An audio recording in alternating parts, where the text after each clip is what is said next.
आनत रसूल के मामले में मुल्क भर में हो रहे एहतजाजी मुजाहरों को लेकर यूपी इंतजामिया सख्त नजर आ रहा है। इस हवाले से मुरादाबाद में दफा 144 नाफिज किया गया है। जिला इंतजामिया ने आने वाले जुमे के मद्देनजर यह कदम उठाया है ताकि किसी भी तरह के तशद्दुद के वाकयात दोबारा पेश न आएं। वाज़ेह हो कि गुज़िश्ता जुमा को पूरे मुल्क में नुपुर शर्मा और नवीन जिंदल की गिरफ्तारी की मांग को लेकर एहतजाजी मुजाहरे किए गए थे।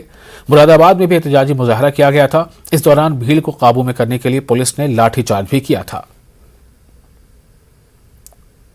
देखिए, आज 15 जून से लेकर के 3 जुलाई तक ये धारा 144 लगाई गई है और इसके पीछे मंशा है कि पूरे जनपद की शांति व्यवस्था को सुनिश्चित किया जाए और इसके तहत 5 से अधिक व्यक्तियों का बिना अनुमति के इकट्ठा होकर धरना प्रदर्शन करना, अस्त्र शस्त्र लेकर के जाना या डिजास्टर मैनेजमेंट एक्ट के तहत जो निर्देश दिए जा रहे हैं उसका उल्लंघन करना, इस सब को सम्मिलित किया गया है। और अगर इसका कोई उल्लंघन करता है तो धारा 188 के तहत वो अपराध होगा और उसके तहत उसके खिलाफ कार्रवाई की जाएगी। चूँकि इस जनपद के सभी लोग अमन पसंद हैं तो उनके अमन चैन में किसी तरह की बाधा न उत्पन्न हो, इसको दृष्टिगत रखते हुए और कानून व्यवस्था को बनाए रखने के लिए धारा 144